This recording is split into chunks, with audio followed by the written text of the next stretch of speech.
Why would you think that the government that dug the austerity and Brexit holes can dig us out of them?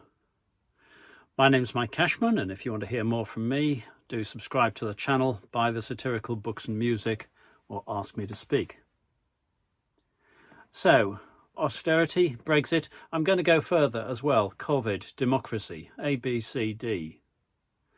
The circumstances are slightly different in each case, but what is in common is that we have problems of the government's making, which the government says they can resolve. So levelling up, for example, is aiming to address many of the inequalities exacerbated by austerity. I'm not saying that they weren't there before. I've actually been a passionate speaker on behalf of the what are now being called the left behind regions of the UK, but undoubtedly inequalities have got worse while the Tories have been in power.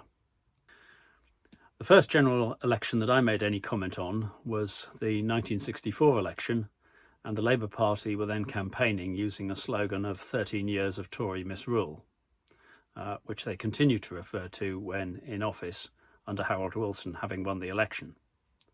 Now, fair enough, when your opponents have been in power for a while, then you're likely to blame some of the ills of the country upon them.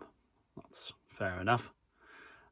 But the Tory messages that we hear now continually make me think that they're talking about 10, 11 years of Tory misrule. But they've been in power.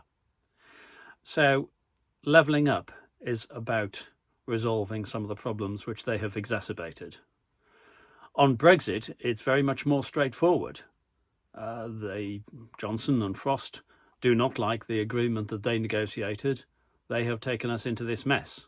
Many of the problems that we are encountering have been predicted by me and by others, but this government believes, or claims, that it believes that it can resolve the problems that it has created. On COVID, I deliberately didn't include it in the title because it would be wrong to say that the Tories have created the problem. They have done a lot to make it worse. They have run down the stocks that were needed of PPE, for example. But their major crime during COVID, as far as I'm concerned, is the crony contracting, using the pandemic as an opportunity to enrich their cronies. The Immensa lab, for example, where a contract was awarded, I don't know why that contract was awarded to Immensa. I'm not sure that anybody does. But it wasn't awarded because Immensa was an accredited lab for COVID testing, though the government told us that it was. And that lab was clearly incompetent, has told 43,000 people that they did not have COVID when they actually did. And they have gone out into the general population and doubtless infected many people. And that is very obviously, it seems, why the COVID infection rates in the affected areas in Bath and Swindon, Somerset and Cheltenham tripled. And the Conservative MP for Cheltenham caught COVID, more likely than not to be because of those contracts.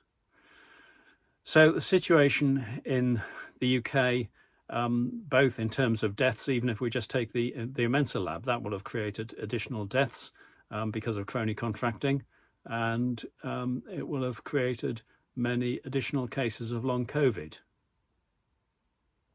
So COVID, as with austerity, as with Brexit, this government is asking us to entrust it with the task of solving the problems that it's created.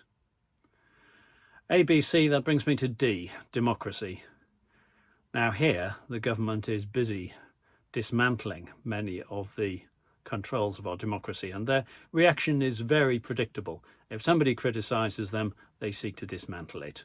The Electoral Commission, let's reduce its power. Judicial review, let's put ourselves beyond judicial review.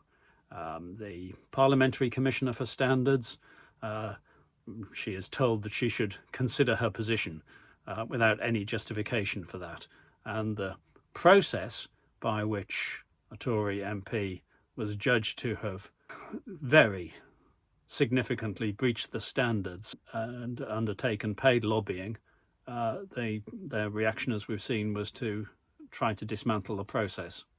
And there was one particular tactic that's been referred to in the press that they had used, that Tory MPs who were not inclined to vote for this stitch-up were threatened with reduced funding for their constituencies.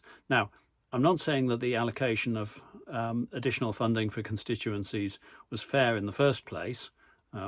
Seemed to treat Rishi Sunak's Richmond constituency as one in need of special assistance, and Richmond in Yorkshire is not the most disadvantaged area, or one of the most disadvantaged areas by any means. So I'm not saying that the existing allocation was fair, but what that threat would indicate is that, as far as the Tories are concerned, dismantling democracy is more important than their levelling up agenda. So we can see where their priorities lie. So on A, B, C, D, austerity, Brexit, COVID, democracy, do you trust the Tories to fix the problems that they've created? They've dug big holes. Would you give them the spade to keep digging to see if they can dig their way out? Doesn't seem very likely to me. Those are my thoughts. Please add your own in the comments on the video. Thank you.